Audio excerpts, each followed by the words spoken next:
My name is Will, and I'm normal.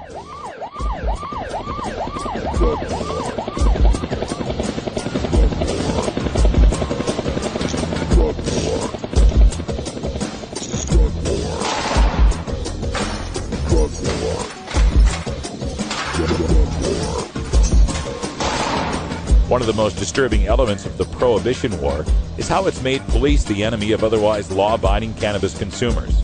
Fortunately, one group of police officers knows the futility of prohibition and reaches out to educate the community and current law enforcement. Today, the Russ Belville Show visits with another speaker from Law Enforcement Against Prohibition with one clear message. Cops say legalize drugs. All right, welcome back, everybody. Really excited to have our next guest joining us, the Executive Director of Law Enforcement Against Prohibition. Neill Franklin is on the line. Neill, welcome back to the show. Hey, Russ, thanks for having me back on. I'm glad to have you here. I mean, taking time out of your real busy schedule. I saw you on CNN recently. How was that? It was interesting, man. Yeah, it always is. You expect one thing and you end up with something else, but I think I made my point. Yeah. What were you expecting going in there, and what did you get? Well, I was expecting a little bit more time because that's what was planned when I agreed to go on a show with the producer, and I think the prior guest, Dr. Drew, decided to hang around and he chewed up time that should have been devoted to other folks, but. I was expecting 2 segments. Of course, we only ended up with 1, and therefore I wasn't able to challenge Patrick Kennedy a little bit more. He never answered my question about his prison stay. I don't think he really spent any time in prison, but I wanted to hear from him to make my point that the affluent aren't subjected to prison as the poor and people of color, related to the drug war. Yeah, I thought that was absolutely brilliant, and I know how these segments end up getting whittled away, and to be able to drop a bomb like that on him, the look on his face was priceless. I think the actual question you said was, I'd like to know, Patrick, how your time in prison helped you beat your addiction. Or something like that. Right. It was just wonderful. That was it. That was it, yeah. And in true politician fashion, he filibustered his way out of actually answering the question. And, of course, like you mentioned, he didn't do any time in prison. He wrecked his car twice in the span of 6 weeks on OxyContin and alcohol and got a ride home from the cops. Correct. Wow. All right. So in these debates, in these televised instances, and of course, those of you that are working with LEAP, that's like one of your main things is getting there in front of the public and being able to change hearts and minds. And of course, as former police, you can do that better than almost anyone. We do have a lot of concern on our side here when we see these new kinder, gentler drug warriors, this whole Project Sam idea of throwing us into rehabs instead of jails. In your mind, what is the most effective way? I mean, obviously that question was one effective way, but what's the most effective way of dealing with these new third way type rehab arguments? Well, I think that even with their new way of arguing, I think it's still quite clear that the one solution, the one effective solution, is pretty much to end prohibition altogether.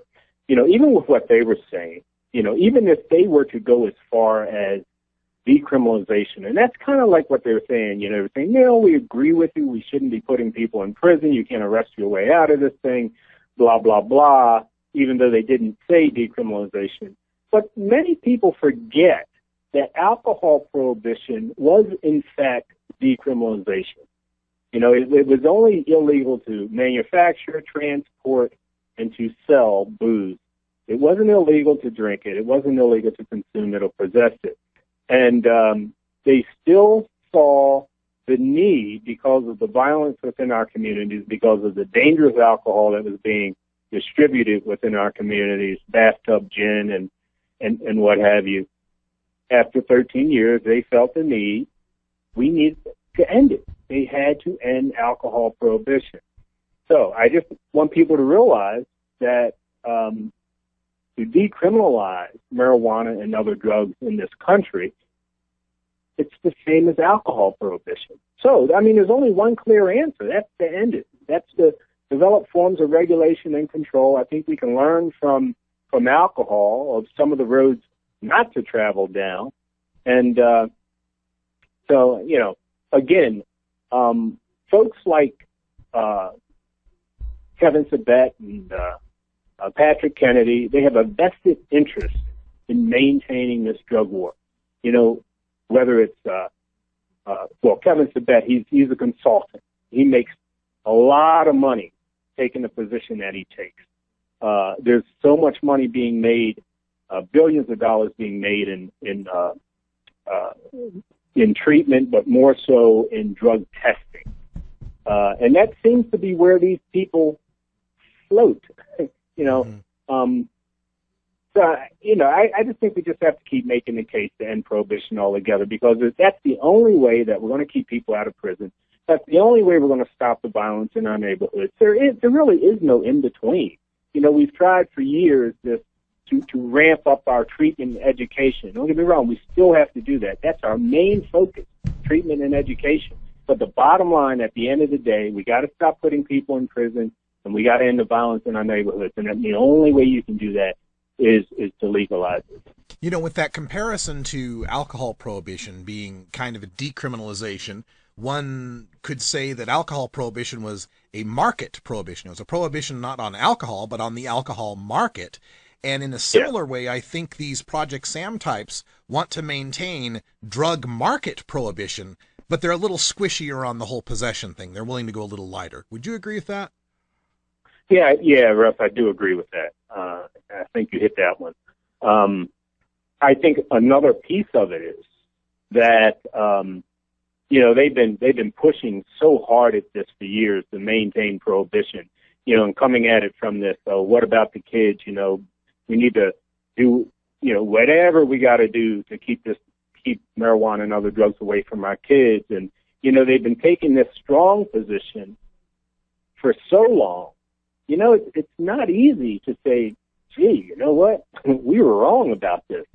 And then to come all the way, you know, to where we are. So they're slowly inching their way along, you know, making this gradual shift in their rhetoric, because really it's all about rhetoric. They haven't really changed their stance on this. It's about saving face is what it really is. You know, there's only a few people that have really come out and said, you know what? Yeah, I was all the way there. You know what? I was wrong. And now I'm all the way here where I need to be. You know, they're just going to inch their way along, and eventually they'll end up where we are. There's only one place to be at the end of the day. Yeah, even hardcore conservatives like Bob Barr of Georgia came around eventually. Absolutely. You know, so my hat is off to those people that have the courage to say, you know what? Yeah, I was wrong. You know, prohibition makes more drugs available to our kids. You know why? Because we've turned the management system completely over to criminals. You know, and criminals do not have our children's welfare. They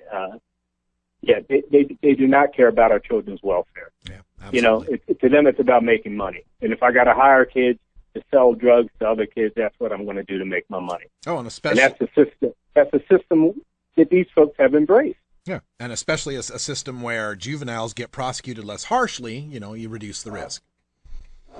Absolutely, it's a smart business decision for those folks who are in the illegal business of distributing drugs. I mean, use kids, because they're not going to have the hammer dropped on them if I'm to bring 18 and 20-year-olds into my business. We're speaking with Neill Franklin, retired from Baltimore Narcotics Division, and also the Executive Director of Law Enforcement Against Prohibition. And I want to make sure you're not drinking anything before I ask this next question, because this was something that Kevin Sabet mentioned in an op-ed recently. I think it was in the New York Times, as a matter of fact. Well, Russ, full disclosure here, man. I am drinking something, and it's pretty strong, man. I know what's coming on your show, and I had to get the strongest beverage that I could, and this coffee, man, it's really kicking butt. So go ahead with the question. Oh, I just want to protect your laptop or anything from the spit take you'll do when I ask you about Kevin Sabet's position Okay. that legalizing marijuana would be worse for urban neighborhoods for people of color because, like the liquor stores, the pot shops would proliferate in the neighborhoods. Oh my God! You know, right now we have a pot shop, we have a heroin shop, we have a cocaine shop on just about every corner in our neighborhoods in urban America. You know, whether it's a black neighborhood or whether it's a poor neighborhood. Of course, we don't have them on the corners in Baltimore here in the wonderful, affluent community of Roland Park. No. But I'm telling you, man, in the hood, we have that on every single corner, and they don't card our kids when they come up to the person selling. You know? So it can't get any worse than what it is. Even if his rhetoric were to come true, which I know it wouldn't anyway.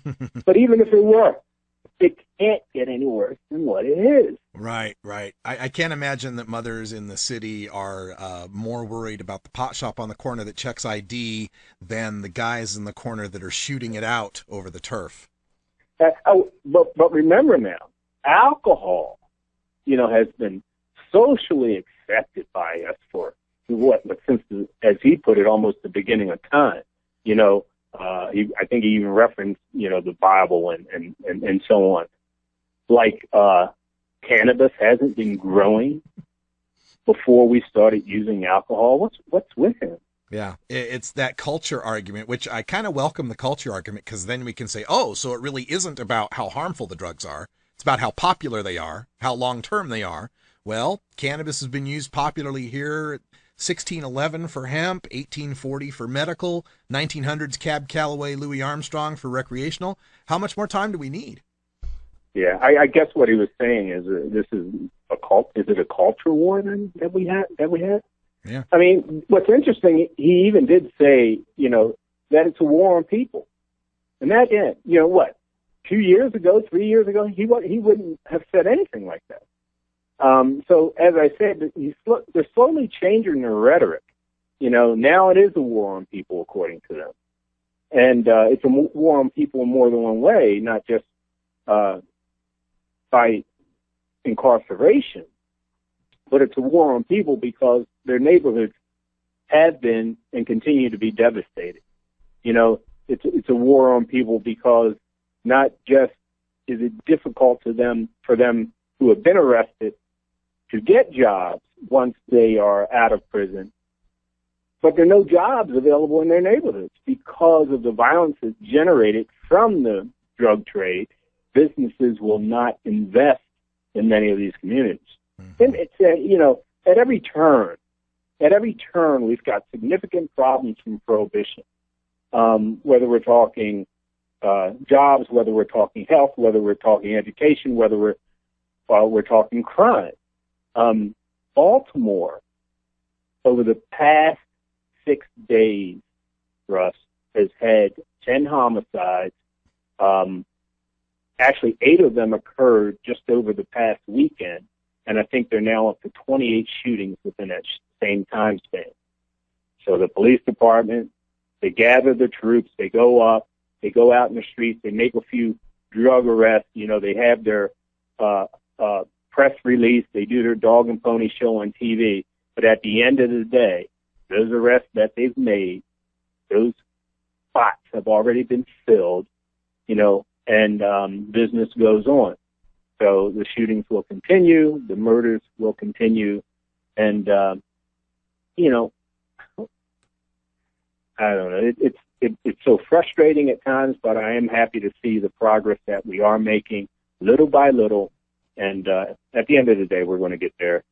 Yeah, I think so, and especially with the leadership that I'm seeing out of LEAP, I'm seeing you guys everywhere now. There was a Rolling Stone article I was reading with, about 4 of you that I've interviewed. Norm Stamper, Stephen Downing was in it, Jamie Haas. What great work you guys are doing. How has this changed your operation being executive director of LEAP? Has it put a lot more on your plate?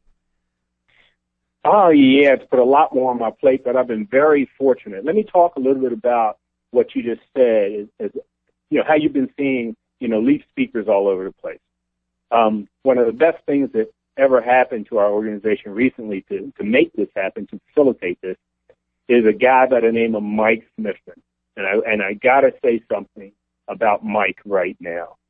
Mike Smithson, number one, he is the architect of our Speakers Bureau that he designed for the organization probably about maybe 6 years ago. Might be a little off, but somewhere around 6 years ago. He then left the organization a couple years back to do some things on his own, different from drug policy work.